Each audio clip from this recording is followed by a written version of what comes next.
Бүгдд нь энэ өдрийн мэнд компаниуд бараа үйлчлэгээндээ хүмүүсийн анхаарлыг татахын тулд юу эсэг хийх вдэ.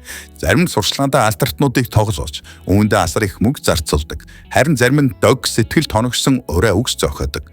Гэтэл зарим нь бүр цаашаач дэлхий дээрх хамгийн өрмөц сонирхолтой сурчлагын компанид ажлуудыг зохион байгуулдаг байна. Өнөөдөр бид яг эдгээрийн талаар ярилцгаосна. Та бүхэн ч бас эргцүүлэн бодоод аль сурчлага хамгийн гой санагдсан болон ямар бүтээгдэхүүнийг нь худалдаж авмаар санагдсанаа сэтгэл хэсэгт бичээрэй. Сурчлагын сор бүтээлүүдийг сонирхоход бэлэн үү? Тэгвэл эхэлцгээе. Сонин факт суугийн энэ удаагийн дугаарыг олон улсын спортын компани хамтран хүргэж байна. Та 18 нас хүрсэн бол бичиг дор байрж холбоосоор нэвтэж ороод бүртгэж үүсгэхдээ манай S-Facts гэдэг урамшуулсан кодыг оруулаад анхны цэнэглэлтэй урамшуус авах боломжтой. Гэрэлтдэг самбарууд, мэдрэгчтэй дэлгэцүүд энэ бүхэн аль хэдийн хоцрогдсон. Макдоналдс бүр 2011 онд юу эзэснийг нэг хардаа. Эхлээд харахад жаахан хайцсан санагдж магадгүй. Энэхүү дөрвөн хоолны сүлжээ Шведэд бүтээгдэхүүнээ хэрхэн сурчсан нь яхааргүй онцлогтой зүйл юм. Стокгольм хотын төвдөх нэгэн самбарынхаа гадна асар том дэлгэц байршуулжээ. Тэгээд юу гэж ийм том дэлгэцүүд дэлхийд даяар дүүрэн зүйдэг үсттэй гэж та хэлэх бах. Төр хүлээгээр энэ болж дөнгөж эхлэл. Энэхүү сонирхолтой самбарыг анзаарсан хинч бай. Дараа уцаараа Pick and Play сайт руу орж хурдан бүртгүүлээд энгийн нэгэн удирдлагын програмыг ачаалдаг байв. Энэхүү удирдлагын тусламжтайгаар хэрэглэгчид захим ширээний теннис маягийн тоглоомыг өдөртөн тоглох боломжтой байсан бөгөөд энэ бүх үйл явц нөгөөх авраг том дэлгэцээр өрнөн. Тийм тоглож эхлэхээс өмнө хүмүүс ямар нэгэн амттай шагналын төлөө өрсөлдөхөө сонгоно. Тэр мэдээж Макдоналдсын бүтээгдэхүүнүүдийн нэг байна. Жишээ нь өөрийн сонгосон Big Mac-ыг авахын тулд компьютерийн эсрэг ердөө 30 секунд тисэж тоглох шаардлагатай. Тисэж чадвал шагнал паник болно. Та зүгээр л кашчин дээр очиод хойдсон гар утасны эзэн мөн гэдгээ харуулхад хангалттай. Цитрусийн төрчин жимс жишээлбэл зүрж эсвэл нэмбэгнээс цахилгаан эрчим хүч гаргаж авах боломжтой гэдг нь нэлээд түгээмж баримтууллаа. Үүний тулд хөнгөн цагаан болон зэс эсвэл арт болон мөнгөн хоёр элементийг аваад хооронд нь тодорхой зайтайгаар жимсэндээ зооход хангалттай юм. Ингээд хүчтэн 2 вольт хүртэл хүрч чаддаг. Энэ нь сургуулийн сурагчдын мэддэг хөгжилтэй туршилттай. Хэрэв Францын DDB сурчлагын агентлагийн бүтээгч залууд энэ энгийн санааг ашиглааг бол энэ зүйл шинжлэх ухаанд дуртай хүүхдүүдийн зугаа төдийлцүүл хэвээр үлдэх байсан биз. Тэд жүржээс байгалийн цэвэр эрчим хүч гаргаж авахын зэрэгцээ. Tropicana брендийн жүржийн шүүстэй холбосон гайхалтай зүйл хийхээр шийдэжээ.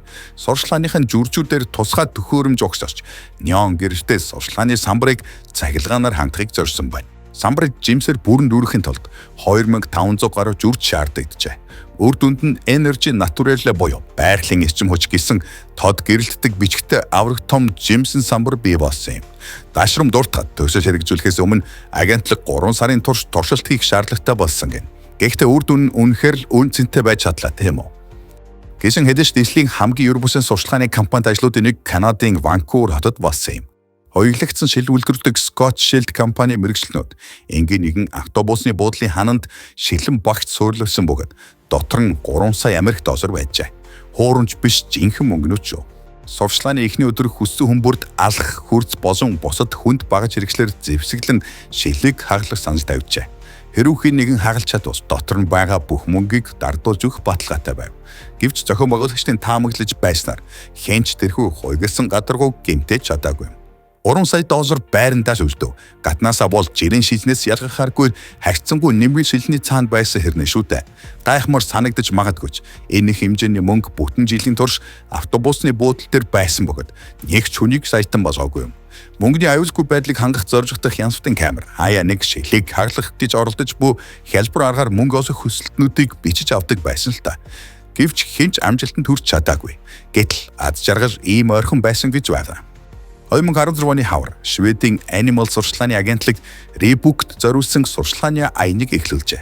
Агентлаг Стокгольм хотын төвд хүний хурд хяндаг камер болон алхай гүйцэтгэлийн хэмжүүдийг хэмжих технологи бүхий ветеринар хэлбэртэй сурчлагын самбар байршуулсан байна. Самбарын хажуугаар цагт 17 км-с дээш хурдтай гүйж өнгөрсөн хүмүүр шин загварын Rebook пүүцийг бэлгэнд авах байлаа. Самбар яг урд нь хурд авах тусгай талбай зассан бөгөөд самбарын дээд талын тухайн хүн хэр хурдан гүйж байгааг харуулах гэрэлтдэг хэмжигч байрлуулжээ. Сурчлагын самбарыг энгийн нэг самбар биш харин тесрэлтсэн өөрмөц зүйл болон хувирах санаа бидэнд үнэхээр таалагдсан гэж уг ажлыг хариуцсан Animal агентлагийн бүтээлч мэргэжилтэн Маркус Шрам ярьжээ. Энэ нь үйлчлүүлэгчдэд шууд бодит мэдрэмж өгч, харин брэнд талаас бид үнцэнтэй зүйлээр хангаж чадаж байгаа хэрэг юм. Тэр бүх компани өөрөө ч хүмүүст гүөх, өөрийн хязгаарыг давах урам зориг өгөх дуртай гэдгээрээ олонтаа мэдгэж байсан. Үнгүй пүүзнээс илүү сайхан зорилт гэж юу ах вүлээ дээ. 2015 оны 11-р сард үйл явдлын Сибирь дүрндэг Rise of the Tomb Raider тоглоомонд анхаарал хандуулахын тулд McCann агентлаг Лондонд жинхэнэ reality show зохион байгуулжээ. Тийм ээ, яг сурчлагын самбар дээр шүү дээ. Яагаад босхгүй гэж 8 хүн авраг том самбарт наалдан зогсох ёстой бөгөөд тэдний 6 зорилго нь BBS-ээ удаан тэсэж үлдэх явдал байв. Тэд өдөр шөнөгүй зогсох ёстой байлаа. Сонирхсан хүн бүр вебсайтаар дамжуулсан эдгээр зорилтнуудыг шууд эфирээр харж оролцогчид ямар шалгуур давах ёстойг санал хураалтаар шийдэх боломжтой байв. Хиймэл цас шуурга, халуун, хүүтэн эсвэл сашиг гэдэл энэ бүгдийг нөгөө самбар өөрөө бий болгож чаддаг байжээ. Энэхүү ажиллагаа самбарын дэргэд хамдын төвчөөстэй ганцхан үлдэх хүртэл үргэлжлэх ёстой байв. Ялагчид Xbox-ын зүгээс Rise of the Tomb Raider тоглоомын сэдвчилсэн аяллыг бэлэг болгоно гэж амлажээ. Харамсалтай нь зоригтнуудын хинэж бүтэн хоног тэсэж чадаагүй. Хамгийн сүүлчийн оролцогч шоу ихснээс хойш 22 цагийн дараа бууж өгсөн байна. 2012 онд Birds Beats чигшүүлэгч тосны сурчлагын зориулж Baldwin агентлаг нэгэн өвөрмөц самбар бүтээжээ. Үндсэн зураг болох инээмсэглэж буй бүсгүй зураг нь өөр дүсийг үүсгэх жижиг наалтуудын цаана нуугдсан байна. Хажуугаар өнгөч бүх хүмүүс хөнгөлтийн купон болон наалтыг хуузах тусам бүсгүй дүр төрх өөрчлөгдөж арьсан тожгор болж баатар маань уламж аж аргалтай харагдаж байна. Энэ бол чигшүүлэгч тосны өр нөлөөг харуулсан бодит үзүүлэн байсан юм. Үүнийг хэлэхэд энэ бүтээгдэхүүн хэр сайн болохыг бид мэдгүйч. Санаа нь үнэхээр тасархаа байсыг хүлээн зөвшөөрөхөөс аргагүй. Инхүү сурчлагынхан гэрийн тэжээр амттагч мартсангүй. Тэхэнч зөв бэзэ эцээц түн төргөн хоосонд доргүй. Эсвэл гоо сайхны бүтээгдэхүүн сонирхтгүй байж болно. Гэхдээ хайртай гэрийн тэжээр амтнаа баярлуулахаас хэн татгах хүлээ. Нохон хоос үйлдвэрлэдэг Германы Granata Pet компани яг ингэж бодсон бол л та. 2011 онд тус компани сурчлагынхан хэрэглэгч болсон түүний нохойг бүтээгдэхүүнтэйгээ танилцуулах нэлээд зоригтой гайхалтай дог аргыг сэдэжээ. Бүртүүзэд 100 шав гэсэн бичгтээ харахад жирэнлэг самбарт төхөж очоод нохон эзэн аппликейшнээр чек-ин хийхэд хандлагатай байв. Ингэмэгт самбарын доод хэсэгт яг амтнд эвтэйхэн төвшөнд байрлуулсан тусгай төхөөрөмжөөс автоматар хоол гарч ирдэг байжээ.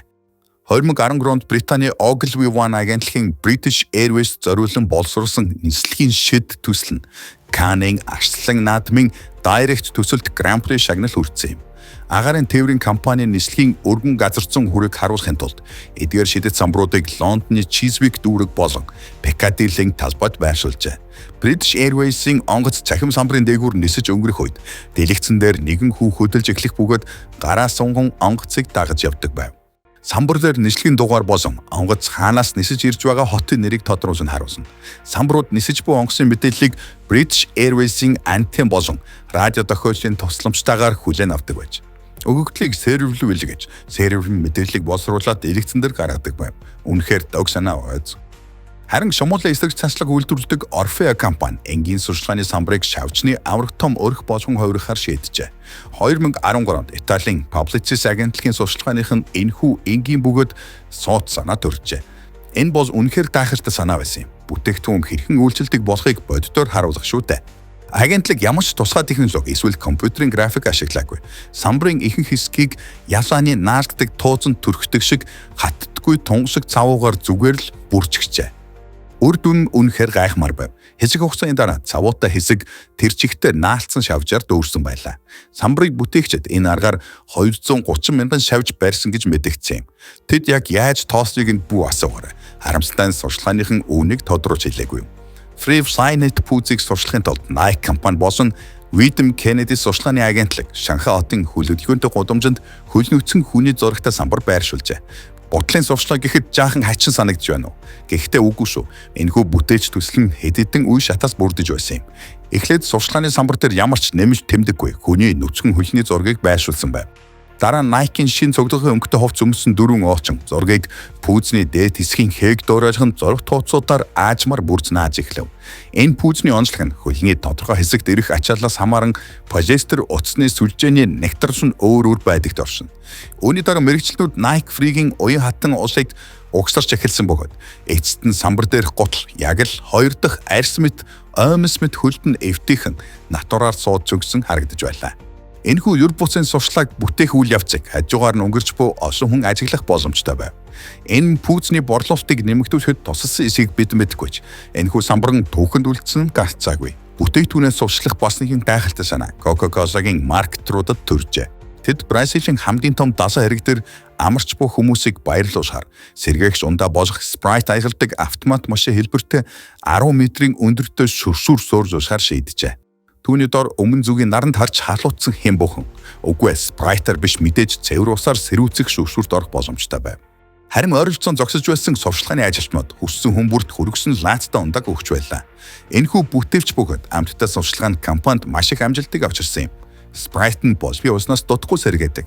Дизайнерууд энэ санааг өрмөц зөвшөөрийн сэрүүн усны дор зогсох завшаан тохиосон хүмүүрт ойлгуулж чадсан юм. Энэхүү дизайн төссөн санаа болон гүйцэтгэлээс гадна үйл ажиллагаа бодит ашиг тусаараа өндөр үнэлгээ авсан нь гайхмар зүйл биш юм. Далайн хэрэг дээр 1500 орчим энгийн шүршүүрийн бүхээг байсан хэдий ч Sprite шүршүүр өдөр бүр сэрүүц хүсэлтэй олон тооны хүмүүсийг цуглуулж чаддаг байв. Мэдээж бас үнгүй ундаа авах гэж шүү дээ. За ингээ бичлэг дуусаж байна. Та бүхэн таалагдсан бол сувгаад дагаарай.